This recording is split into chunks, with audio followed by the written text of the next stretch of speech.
The Stonehouse Series, The War is Over, Chapter 14. With one on each side, Queen Esther and her uncle led Lazarus from the Narrows. David and Jonathan followed close behind. Laz whispered, "What a horrible place." From 2 steps behind, Jonathan commented, "Each one is there by choice, or by the lack thereof. The price will be paid for each of them, just the same as us, only they will never taste of God's goodness. They didn't have to go there." "How can that be? And who could pay a ransom for so many?" "The debt is owed to God Almighty, and Jesus will make it paid in full to Him." The sound of rapid footfalls broke through to their hearing, and someone was running full speed towards them. A woman's voice, shouting between gasping breaths, made herself known. It was Anna. "Thank God, I found you. Jesus, he is more than halfway there." "Halfway to my sister's? From the Jordan? Well, then he's still hours away." We have been looking for you since he left this morning, 5 hours ago." Mordecai responded, "Well, our apologies to you and the others, Anna. We were walking and at the Narrows. It seems time has gotten away from us." It's still good. There's enough time to walk back to Adam's table. They are gathering at the gardens now." Laz wondered. Gathering? Who? How many and for what? "There are hundreds, then thousands, then probably millions now." "Millions? I've heard that word before, uncountable, like sand." "They are at the table, and we get to watch what Jesus is going to do." From a rocky outcropping high above the Jordan Road, Benjamin sat unseen. Cold remnants of a morning campfire were behind him. An open-sided canvas shelter was positioned so that he could see the Jordan Road from his bed. Other foodstuffs and gear were scattered about his camp. To the south was the tomb. West was the house of Lazarus, and further on is Jerusalem. But his focus was northeast towards Jordan's Valley. The stones of this spot were worn smooth by those who used this vantage point to watch for who was coming and who was going. The tomb was only a half-mile to the south, but Benjamin could see several miles along the Jordan Road. Jesus would be easy to spot. There was always a crowd of followers around him. Afternoon traveler traffic was sporadic. There was a man and a boy leading donkeys with saddle packs. An hour later, he saw what appeared to be a family with 5 children approaching from the east. The family disappeared from view for the last 100 yards or so, and down below the cliff he was watching. 2 minutes later, the sound of their voices reached his ears as they passed below him, with excited chatter about seeing their grandma. About a mile out were 2 men traveling alone. Ben got up to stretch a bit. As he was getting stiff from sitting, he gathered a few sticks for a fire and went to watch for Jesus and the 12 again. John's stomach growled, and he rummaged through his clothes and personal gear in his shoulder bag for a bit to eat, searching for even a dried-up chunk of tasteless milk cheese. Nothing. What does Jesus have? John looked, but already knew the answer.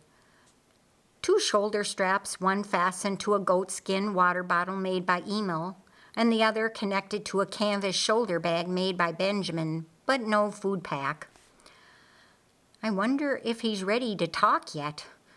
Walking single file since Jesus sent the others north to Ephraim, John had decided to give his teacher a little space. "Say, Jesus, do you have any food in your bag? An old biscuit or a lump of goat cheese, maybe?"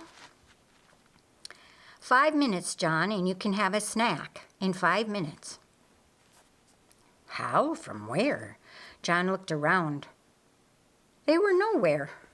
Blocking his view to the left were vertical cliffs, and on his right were some sheep. Or maybe they were rocks. It was hard to tell from that far away. Ahead was more dirt road. Good, good. Glad to hear it, 'cause my stomach's getting kind of noisy. The two were walking a fairly steep upgrade at the moment, and their road transitioned with an embankment on their left. Jesus doubled back, tracking a goat path up the back side of a cliff that they had been walking next to. Is this where the food is? John followed, winding between brush and boulders for a few hundred feet.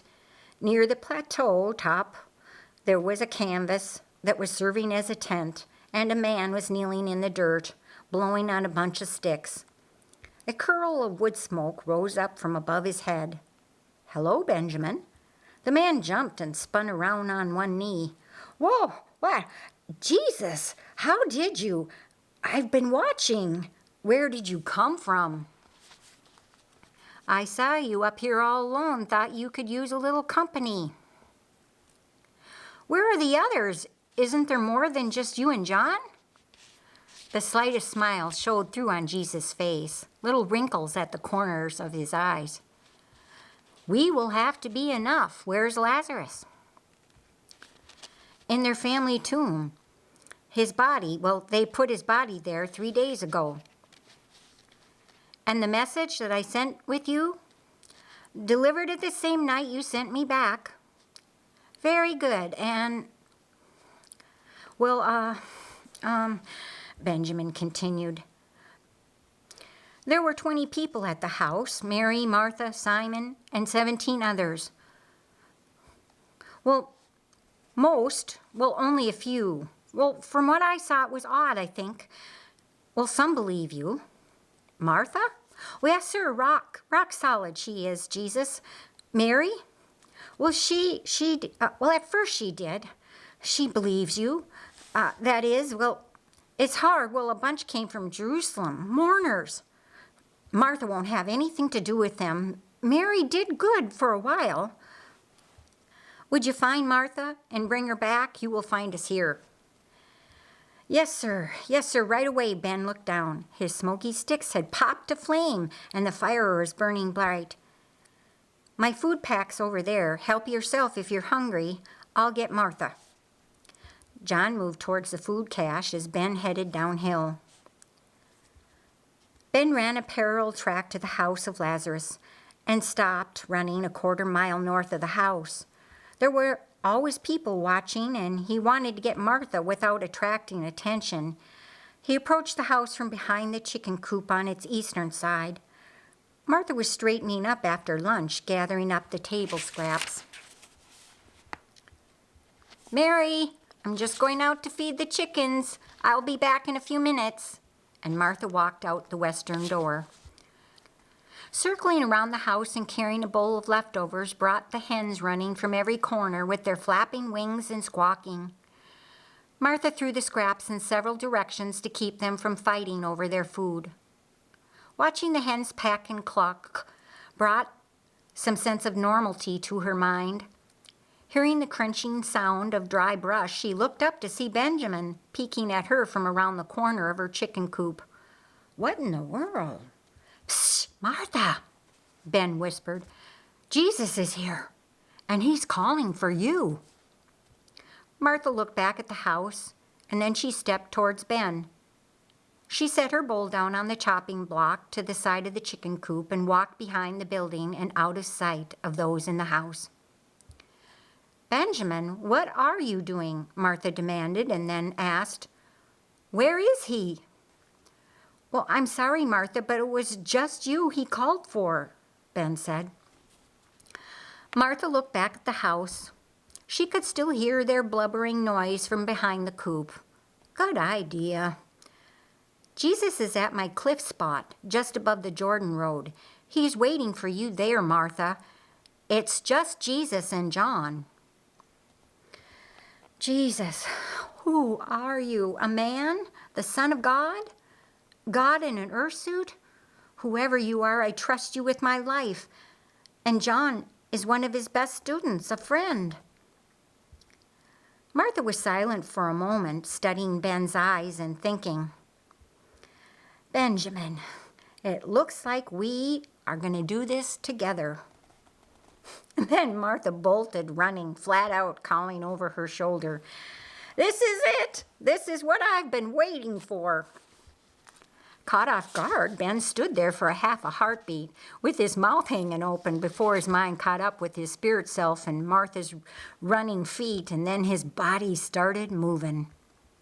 "She's fast. Wow. Martha, I hope you know where you're going. Yeah, I told you he's at my cliff spot." Ben pushed it, but he didn't catch up with Martha until she reached the transition point with the road and his lookout cliff.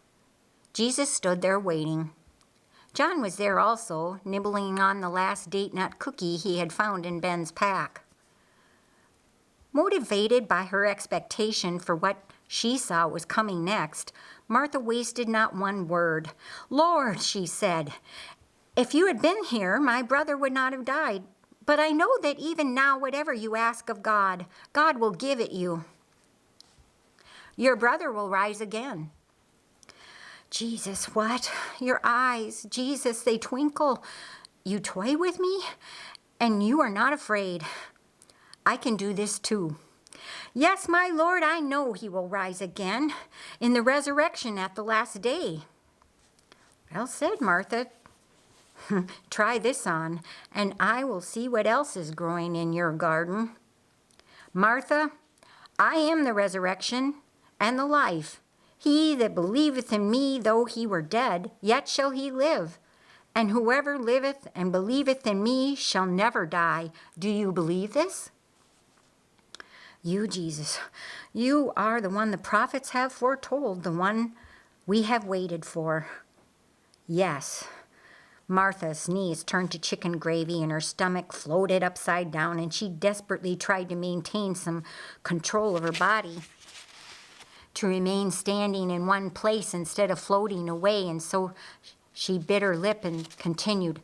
"Yes, Lord," she managed to say, "I believe you are the Christ, the Son of God, the promised one, come into the world."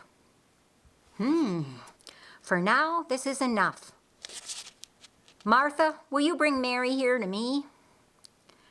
His question brought her back to the moment and the condition of her brother, but she said, "Yes, Lord, I will go and get her."